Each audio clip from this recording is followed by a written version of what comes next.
मी माझे मावळो सर्व, तू तुझे उगवो आता. मी तू पण जगन्नाथा, होवो एकचितत्वता. देव भक्त असे द्वैत, अद्वयत्व न खंडिता. दाखवी देव देवेशा, प्रार्थना ही तुला आता. सद्गुरुनाथ महाराज की जय. प्रत्यक्ष श्रीकृष्णाची भक्ती कशी करायची हे स्वतः श्रीकृष्ण अर्जुनाला सांगतायत. आणि श्रीकृष्ण स्वतः अगदी योगी अरविंदांच्या दृष्टीने त्यांच्या तत्वज्ञानाप्रमाणे म्हणा किंवा कुठल्याही याच्याप्रमाणे म्हणा, अबोध मनाच्या जाणीवेतून सगुणामध्ये उतरलेली अभिव्यक्ती आहे. आणि अर्जुन हा सुद्धा स्वतःच्या मूळ जीवात्म्याच्या बीज स्वरूपामध्ये असणाऱ्या जाणीवेनी प्रभावित असणारे व्यक्त पुरुष पण आहे, म्हणजे एक जीवात्मा म्हणून पण आहे. या भूमिकेतनं जरी आपण विचार केला तरी आपल्या लक्षात येतं की भगवान श्रीकृष्ण म्हणजे प्रत्यक्ष परब्रह्म हे कशा प्रकारे माझी भक्ती करा हे सांगता येत. म्हणजे एवढे ज्ञानाचे कवाड इथं उघडल्या जात आहेत की आपण ज्याला भक्ती समजतो, आपण जी भक्ती करतो त्या भक्तीला फक्त या कृष्णाच्या शब्दांचा आधार दिला तर आपण कृष्णमय होऊन जाऊ शकतो, एवढी जाणीव त्या तत्वज्ञानामध्ये त्यांनी भरून ठेवली.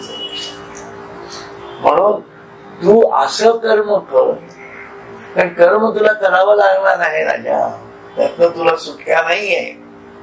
मग त्या कर्माच्या जाणीवा तू अत्यंत सुंदर रीतीने करच कर. ते काय म्हणताय, जेवढे काही मनोबुद्धीचे व्यापार आहेत ते सर्व एकनिष्ठतेने करच. अवघिया मनोबुद्धीची राहटी भरोनी एक निष्ठेची पेटी. म्हणून त्या कर्मामध्ये एकनिष्ठता असणं गरजेचं आहे. एकनिष्ठची पेटी म्हणजे मन बुद्धी चित्त अहंकाराची पेटी. आपण हा मागच्या अर्थ पाहिला या सगळ्याचा. आणि ह्या पेटीमध्ये जर फक्त कर्म करण्याची जाणीव ईश्वराभिमुख आहे, या गोंधळामध्ये जर केल्या गेली तर काय होतंय बघा. एकनिष्ठेची पेटी मज माझी किरीटी नि पिली जेणे, धरून माझ्या ठिकाणी ती एकनिष्ठेची पेटी ज्यांनी ठेवून दिली. एवढंच करायचंय, ते कर्म करायचं आहे एकनिष्ठेने, चांगलं कर्म करायचंय.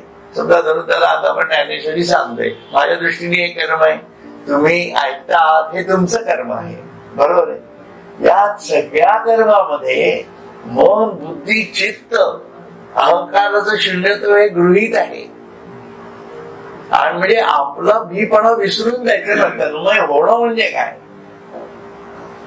तन्मय याचा अर्थच हा आहे की जिथं मय जे आहे त्या मनाच्या जाणीवा तदाकार व्हायला पाहिजे.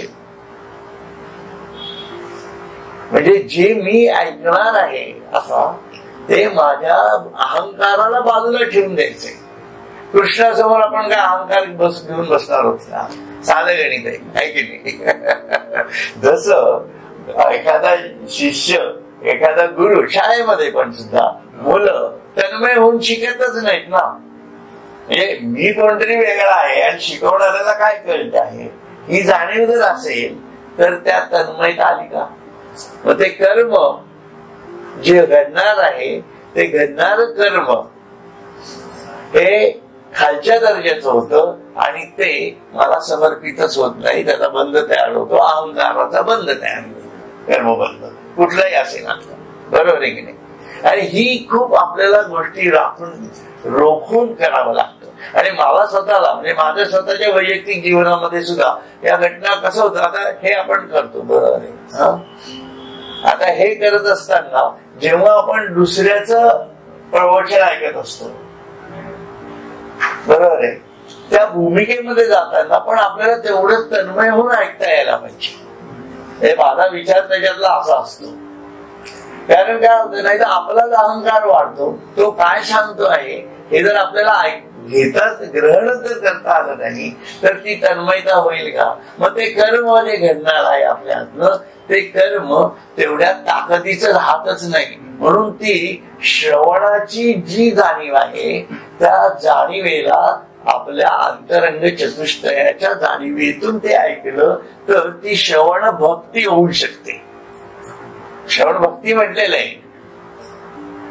आता तो विनोदानी व्यवहारामध्ये शब्द चुकीचा वापरला जातो, परंतु त्याला भक्तीचं माध्यम म्हटलंय. कारण का झालेलं आहे, याची ही जाणीव जर तिथं असेल तर ती एकनिष्ठेची पेटी ज्यांनी ठेवून दिली, कोणाकडे ठेवून दिली, कृष्णाच्या पायापाशी ठेवून दिली. तर काय होईल, अशी जी व्यक्ती आहे ती व्यक्ती सर्व कर्मामधून सुटते. कर्मामधून सुटण्याचा साधा सरळ मार्ग सांगितलेला आहे. त्याच्यापेक्षा काय अजून उघड करून सांगायचं त्यांनी. आता फक्त हे आपली तपासणी आहे कशी करायची आहे ती, बरोबर आहे की नाही. ती तपासणी जो चांगली करेल त्याचा पेपर चांगला होईल, एवढाच विषय आहे त्याच्यातला. म्हणून पुढे म्हणतात ते क्षिप्रम भवति धर्मात्मा शाश्वत शांती निगच्छति कौंतेय प्रतिजानीहि न मे भक्त प्रणश्यति. बरोबर आहे. त्या श्लोकावरती आपण येऊन थांबलो होतो मागच्या वेळेला. माझ्या भक्तीच्या योगाने पुरुष धर्मात्मा म्हणजे केवळ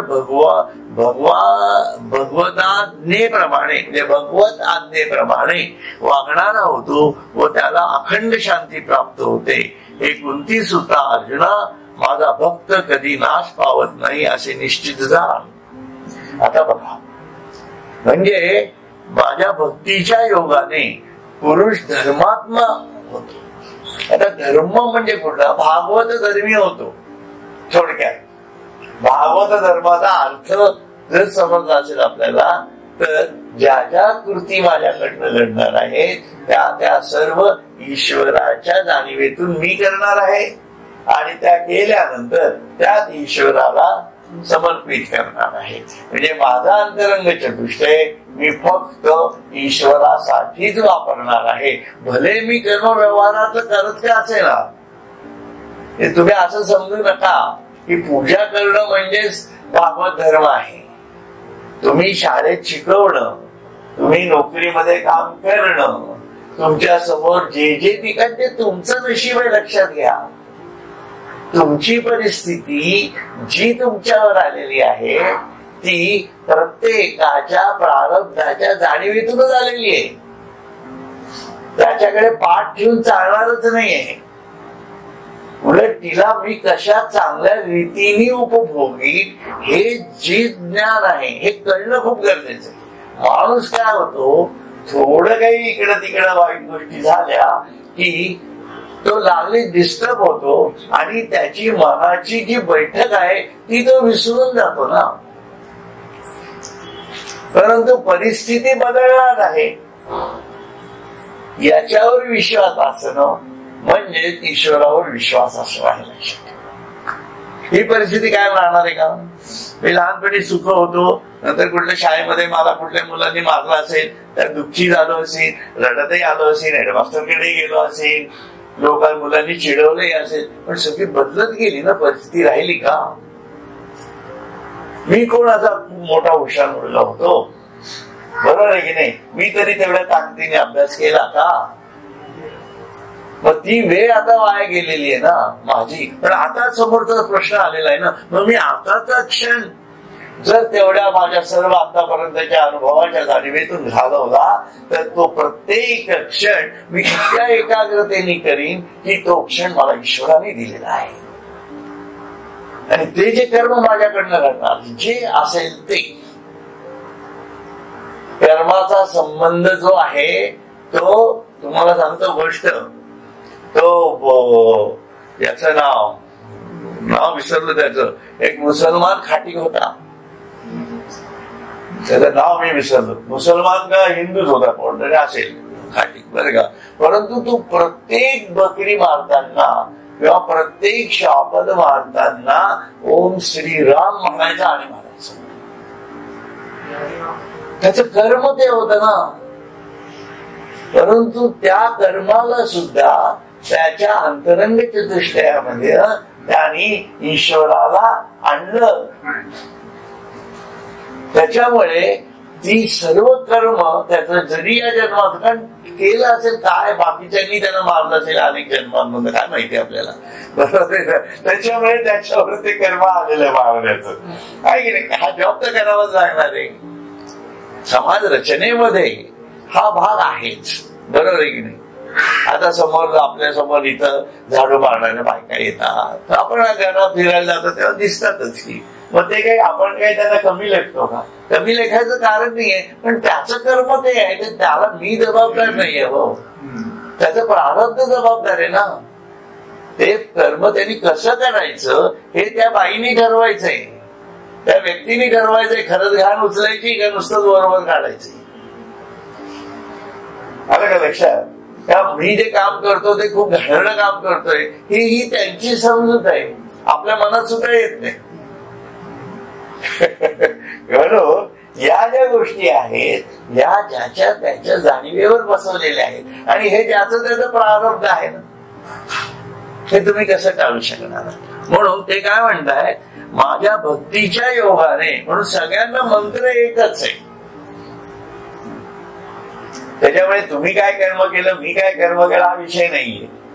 जे कर्म आपल्या समोर आलं ते आताच्या आपल्या आयुष्यामध्ये आता जे कर्म आपल्या समोर आलेले ते हे आलेलं आहे, ते करून आपण चांगलं काय म्हणजे मागच्या वेळेला आलेली कर्म आपण काही वाईट केलीच का?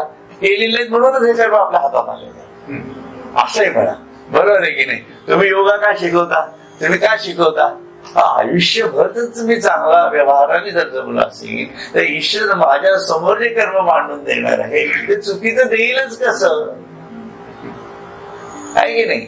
पण ते कर्म मी इतक्या चांगल्या रीतीने मला ते फुलवता यायला पाहिजे की त्या कर्मामध्ये ईश्वर कणाकणाने भरता यायला पाहिजे आणि परत त्यालाच ते समर्पित करून टाकायचं.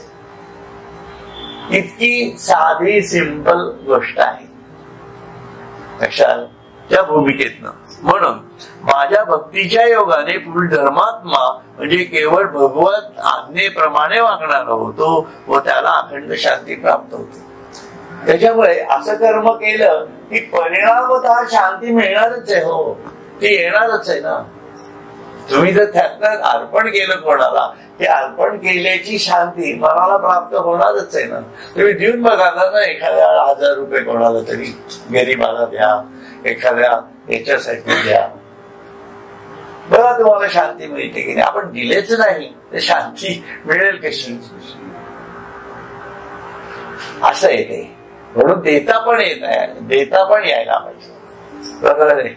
म्हणून आता हा विषय आपला जरा वेगळा चालतोय, परंतु आपण जो काही ज्ञानेश्वरी सत्संगासाठी जे काही या समितीतल्या लोकांनी ठरवलेलं आहे ते 500 रुपये देणं हे काय फार मोठं काही कार्य आहे का? आहे की नाही.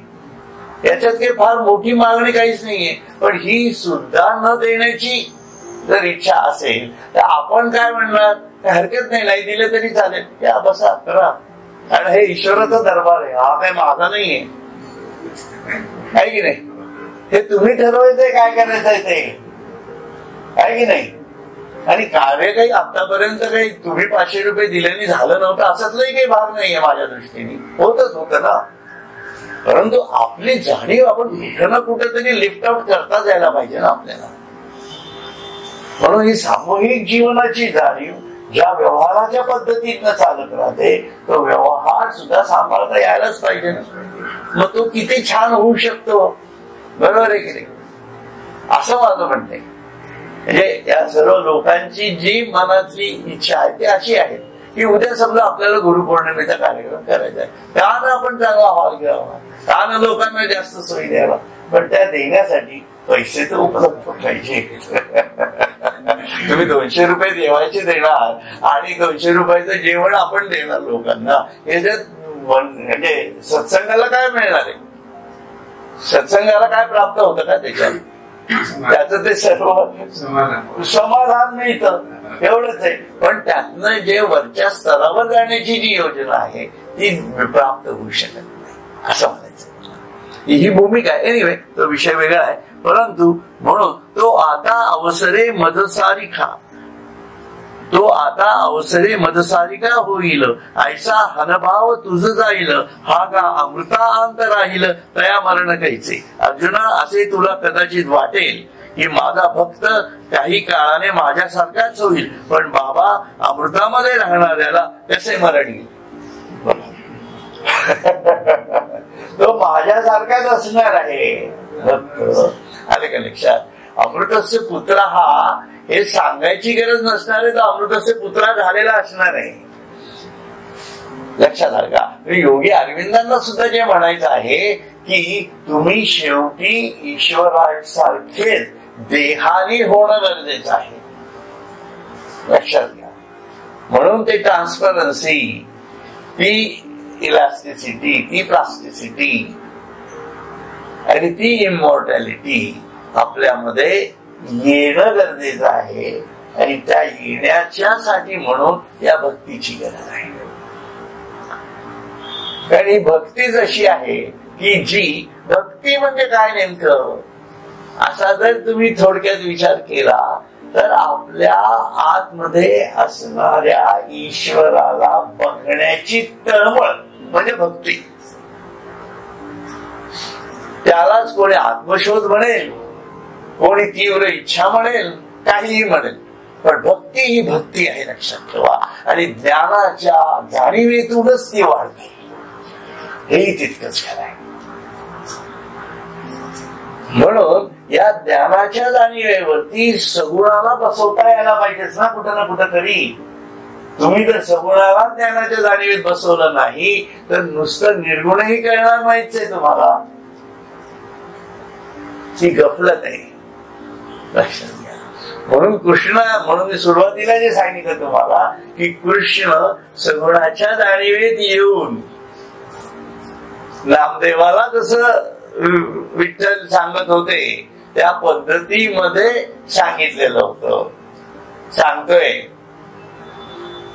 परंतु नामदेवाला निर्गुणाची जाणीव विठ्ठलाने सांगितली नाही. विठ्ठल नुसताच बोलतो, नुसताच कधीवर वरून त्याला भेटायचा, हो नाही करायचा, त्याची कामं करायचा, हे सगळे भक्तीचे परिणाम आहेत त्याच्या, नाही कशाला, आहे की नाही. आणि त्यांनी भोगलेले ते, बरोबर आहे, अनुभवलेले आहेत. म्हणजे सुखाचे क्षण होते म्हणून तो कधीच सोडू शकला नाही हो विठ्ठलाला, आहे नाही. नामदेव विठ्ठलाशिवाय जगूच शकला नाही. म्हणजे प्रत्येक क्षण कसा जगला असेल विचार करायला पाहिजे ना आपण. ही वाच काही सामान्य होती काय? आणि मग तरी सुद्धा मग त्याला निर्गुणात. आता कृष्ण कसं आहे, स्वतःच निशून्यावस्थेतल्या जाणीवेतला माणूस आहे. हो, अबोधमानाच्या जाणीवेत ना ते माणसातनं आलेलं डायरेक्ट ऍक्शनच होती कृष्ण म्हणजे ईश्वराची. जसं माताजी म्हणतात की योगी अरविंद ही the direct action from the divine. पण कृष्ण काय होता, राम काय होता, इज अ डायरेक्ट ऍक्शन. त्याच्यामुळे तो त्या कृष्णाने अर्जुनाला सगुणही शिकवलं आणि निर्गुणही शिकवलं.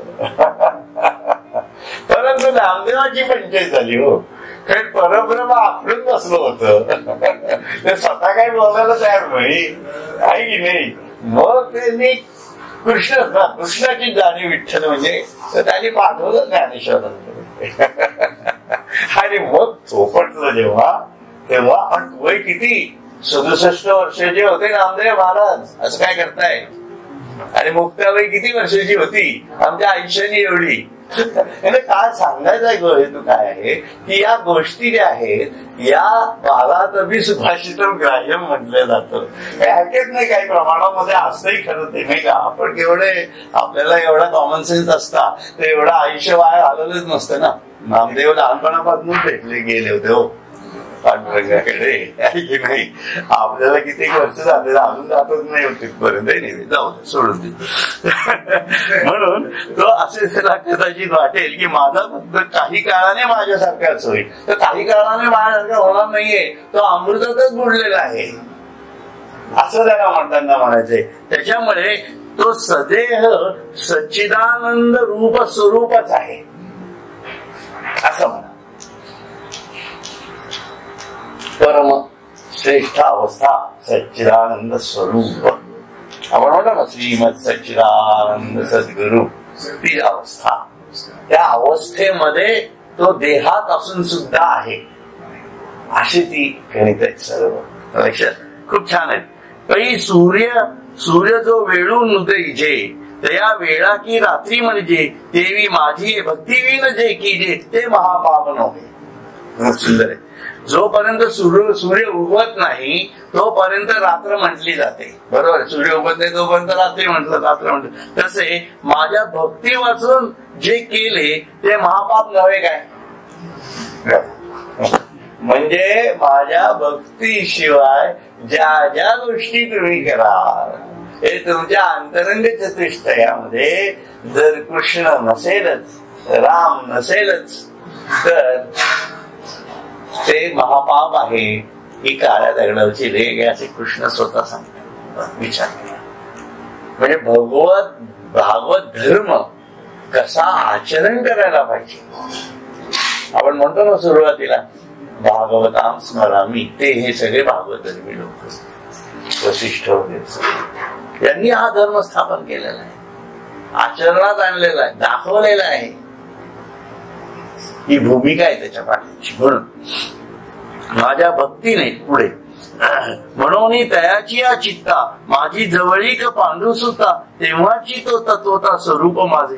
म्हणूनच माझ्या भक्तीने जेव्हा त्यांनी आपल्या हृदयात मला जवळ केले तेव्हाच तो माझे स्वरूप झाला. हे भक्तीचं महिमान आहे लक्षात. म्हणून अंतरंग चतुष्टयामध्ये ही भक्ती फिरवता यायला पाहिजे. त्याच्यात मन पण आहे बुद्धी पण आहे आणि त्या भक्तीच्या जाणीवेतनं कर्म केलं की अहंकार गेलेला आहे असं घालवायला पाहिजे हे गृहीत आहे. तेव्हा त्या कर्मातनं जे चित्तशुद्धी होते तिथं ईश्वराचं चित्र परावस्थेमध्ये उमटल्याशिवाय राहतच नाही. लक्षात घ्या. ती शांती आहे. ईश्वराचं स्वरूप काय ज्ञानयुक्त आहे शांत स्वरूप आहे. कारण असं तो मा सद्गम्य गेल्यानंतर शेवटी काय मिळणार आहे ओम शांती शांती शांती. किती शांती आहे असं ते म्हणताय. आणि तेव्हाच तो माझे स्वरूप झाला. जैसा दीपे दीप लाविजे ते तर आदिल कोण हे नोळखीजे तैसा सर्वस्व जो मज भजे तो मीची होऊन ठाके. बघा दिव्यानी दिवा लावला दिवा लागला बरोबर आहे. दिवा लागला दिवा लागल्यानंतर दोन दिव्यात काही फरक आहे का. तोही दिवाच आहे आणि हाही दिवाच आहे. ही दीप अमावस्या जी आहे ही अशी साजरी अंधार घालवायचा आहे. माझाही दिवा लागला तुमचाही दिवा लागला तुमच्यात माझ्यात फरक तो काय राहिला आहे की नाही. असं त्याचं स्वरूप आपल्याला मानता यायला. म्हणून तो प्रकाश प्रत्येक दिव्याचा प्रत्येकाच्या हृदयात जर लागला तर संपूर्ण अज्ञान अंधकार निघून जाऊन सर्वत्र प्रकाशाची जाणीव होते. ही ती दीप अमावस्या ही प्रत्येकाच्या हृदयात ही अमावस्या आहे. म्हणून प्रत्येकाच्या हृदयात तो दिवा लागला पाहिजे.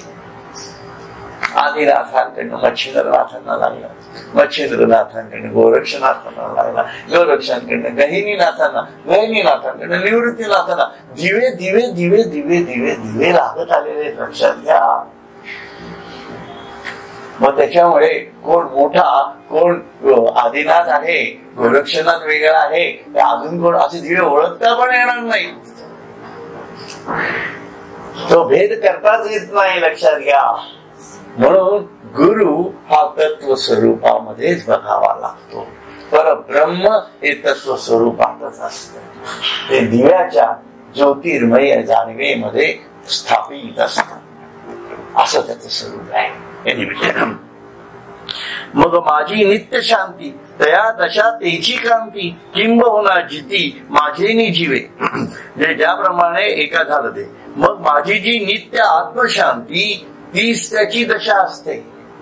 म्हटलं ना, म्हणून ती शांती, ओम शांती शांती शांती, ती त्याची जी शांती आहे तीच माझी असणार आहे. आणि माझी जी शांती आहे तीच त्याच्या ठिकाणी प्रस्थापित झालेली आहे. तीच त्याची दशा असते व तेच तेजही असते. त्याच्यामुळे अशा व्यक्तींमध्ये ईश्वराचं जे तेज आहे तेच तेज त्यांच्यामध्ये असतं. असं दृष्टीने किंबहुना माझे जगणे हेच त्यांचे जगणे होय. माझे जगणे हेच त्यांचे जगणे होय. पण ईश्वर जगतो कुठं बघा. ईश्वर जगतो कुठं या जाणीवेतनं जी जी माणसं जगतात. मग याही वरी पार्था माझ्या भजनी आस्था तया ते मी माता मुकुट करी. हे तर झालंच. आणि योगियांची ही मान असे उमरडवली जाय असं म्हटलंय त्यांनी. म्हणजे त्या सर्व योगी लोकांच्या मानसामधनं मी फिरत असतो आणि त्याच्यातनं ईश्वर जगत असतो. पण ईश्वर जगताना जर बघायचं असेल तुम्हाला तर असे जे संत सत्पुरुष आहेत त्यांच्या जीवनाकडे बघा. जाणतेनी गुरु भजिजे. म्हणजे ईश्वर कसा जगतो ते कळणार आहे. ईश्वराचं जगणं कळलं पाहिजे ना. त्या भूमिकेतनं त्यांनी म्हणलंय बरं का. म्हणजे माझ्याहून माझा भक्त यत किंचित निराळा नसतो असा त्याचा अर्थ आहे. लक्षात आलं त्या भूमिकेतनं. एक पार्था पुढत पुढती तेची ते सांगो किती जरी मिया चाड तरी भक्ती न विसंबीजे का. अर्जुना आता वारंवार तेच तेच काय सांगायचे. माझी प्राप्ती व्हावी अशी इच्छा असेल तर माझी प्रेम भक्ती टाकू नको. शब्द खूप वेगळा वापरला. माझी प्रेम भक्ती तू टाकू नको. म्हणून ते प्रेम आपल्याला त्या ईश्वराबद्दलच वाटलं पाहिजे. आपल्याला जर ते प्रेम वाटत नसेल तर आपलं कुठेतरी चुकत आहे. म्हणून ते डेलिब्रेटली प्रेम वाढवता यायला पाहिजे ईश्वराबद्दल, गुरूंबद्दल, काय जे असेल तुमचं दैवत त्याप्रमाणे. म्हणून त्याच्या समोर आपला विषय झाला तो, तर त्याच्या समोर रामासमोर बसायचं आणि त्याला आळवायचं. ते प्रेम माझ्यात फुललं पाहिजे, ते उद्दीपित व्हायला पाहिजे, माझ्या अष्टसात्विक भाव भरून यायला पाहिजे, माझ्या कृती त्याच्या जाणीवेतून प्रभावित व्हायला पाहिजे आणि ही सततची जाणीव माझ्या हृदयात मला ठेवता यायला पाहिजे. या भूमिकेतनं एकदा जीवन जगून झालं की संपलं असं नाही होणार आहे, लक्षात ठेवा. कारण आपण अनेक जन्मांच्या रेट्यातनं या जन्मात आलेलो आहोत. त्याच्यामुळे परिणाम साधण्यासाठी तप करावं लागतं. म्हणून तपाच्या जाणीवेतून ईश्वराची भक्ती प्रेमयुक्त जाणीवेतून करता यायला पाहिजे. या घटना किमान 4 वर्ष, 5 वर्ष, 10 वर्ष, 12 वर्षापर्यंत केल्या की ऑटोमॅटिक ते जे सगुण रूप आहे ते हृदयात येऊन तुम्हाला मार्गस्थ केल्याशिवाय राहणार नाही, लक्षात ठेवा. हा माझं म्हणणं नाहीये, हे लक्षात ठेवा. या संत लोकांचं म्हणणं आहे. हे माझ्यावर विश्वास ठेवू नका, त्यांच्यावर तरी ठेवा, आहे की नाही. त्याच्यामुळे एक तपाचा अवधी आहे दिलेला, एवढा पेशन्स असं समजायचं कारण नाही. की 8 वर्ष झाले आपण करतोय तरी काहीच मिळालं असं म्हणा होत नाही. लक्षात ठेवा, या चढत्या वाढत्या पायरीने होते, पण जे अंतिम जे आहे ते म्हणजे जे तुम्हाला रामदास स्वामींच्या जीवनात दिसतं, किंवा आम्ही हैदराबादला ते भटजी बापू होते त्यांचं चरित्र जर वाचलं असेल तुम्ही तर त्या चरित्रातनं दिसतं की प्रत्यक्ष सीता माई आणि राम रात्री त्यांच्या घरातल्या पाण्याचे हंडे भरून दिसत होते. आणि फोटोतनं बाहेर येऊन कॅन वी इमॅजिन. आता तुम्ही याला अंधश्रद्धा म्हणावं, पण आपण याला प्रेमयुक्त भक्ती असं म्हणावं असं माझं म्हणणं आहे. ही प्रेमयुक्त भक्ती आहे. अहो तुम्ही साधा विचार करा, आपण 10-12 वर्ष जे शिकत आलेलो आहोत शाळा कॉलेजेस मधनं, त्याचाच परिणाम आज आपल्याला मिळतो ना, त्याचाच परिणाम आहे ना. मग तुम्ही किती वर्ष घालवली त्याच्यासाठी? ज्ञान वाढत वाढत गेलं. पहिलीत होता तसेच 5वीत होता का? 5वीत होता तसेच 10वीत होता का? 10वीत होता तसेच BSc किंवा काय MSc तेव्हा होता का? आणि MSc पर्यंत किंवा जे काही तुम्ही शिकला असाल त्यापर्यंत आलेलं नॉलेज जेव्हा तुम्ही व्यक्त करायला लागला तुम्हाला काय मिळालं? पैसा मिळत गेला. इथले फॉर्म अँड फीचर्स वेगळे, म्हणून त्याच्यामध्ये तुम्ही 20-25 वर्ष घालायला तयार आहात. आणि ईश्वरासाठी ते लागलेच हातात पाहिजे का? मी नमस्कार केला की लागलीच मला ईश्वराने माझं काम करायला पाहिजे, असं होणार आहे का कधी? असं होणारच नाही कधी. ते काय मार्केट यार्ड मधलं घेऊन बसलाय काय तिथं तागडी, अर्धा किलो बटाटे द्या, कांदे द्या, तसं नाही होणार आहे ते. म्हणून इथला व्यवहारच खूप वेगळा आहे. आधी घेसी मग देसी ऐसा असं उदाहरण असंच नाव म्हटलेलं आहे त्याचं. नावांकलेच आहे आधी घेसी मग देसी. आता द्यायचं का नाही, याला दृढ विश्वास लागतो, याला दृढ श्रद्धा लागते. याच्यासाठी गुरुवरती असणारा विश्वास लागतो. म्हणून नुसता गुरु गुरु करून चालणार नाही, गुरुवरचा विश्वास अशा प्रकारे आपल्या जीवनात आणण्याचा सुयोग्य प्रयत्न करता यायला पाहिजे. त्यालाच म्हणतात बुद्धी दे रघुनायका. ही बुद्धी मिळाली पाहिजे आपल्याला. ही बुद्धी होत नाही. आपलंच दुर्दैव हे आहे की ही बुद्धी आपल्याला होत नाही. या प्रेमाच्या जाणीवेतून आपण त्या ईश्वराला हाकारतच नाही. आपल्याला दुःख झालं की आपण रडतो, मनासारखं झालं नाही की त्याला हाकारतो. पण फक्त ईश्वरच भेटला पाहिजे आणि तू मला भेट एकदा या जाणीवेसाठी आपण रडलो तरी काय कधी ईश्वरासमोर. एवढं जर शुष्क आपण आपल्याला करून टाकलं तर केवढ्या मोठ्या गोष्टीला आपण मुक्त आहोत. अर्जुना तू असं करू नकोस असं सांगतायत कृष्ण. तुझ्या दिलंय ना ते प्रेम दिलंय ना. अरे मी जर परमप्रेम स्वरूप असेल तर तुझ्यामध्ये माझा अंश या जाणीवेमध्ये प्रेम हे असणारच आहे. ते फक्त विचित्र वाटत बसू नको इकडं तिकडं. आसक्तीत वाटत बसलात तर माझ्यासाठी प्रेमच उरणार नाहीये. तुझ्या मुलांना बायकांना यांना तू वाटत बसशील आणि माझ्याकडे लक्षच देणार नाही तर माझ्यासाठी प्रेम राहील का? बर्थडेचा केक पूर्णपणे माझ्या समोर ठेव आणि मलाच खायला दे. मी खाल्ल्याशिवाय कोणी खायचंच नाही या आटकडीने बसून राहा. मी तो खाल्ल्याशिवाय राहणार नाही हेही तुला सांगतो. एवढी जाणीव आहे याच्यामध्ये. ही भक्ती आहे, लक्षात घ्या. असं स्वरूप आहे. मला वाटतं आता इथं आज आपण थांबूयात. हरिओम हरिओम हरिओम.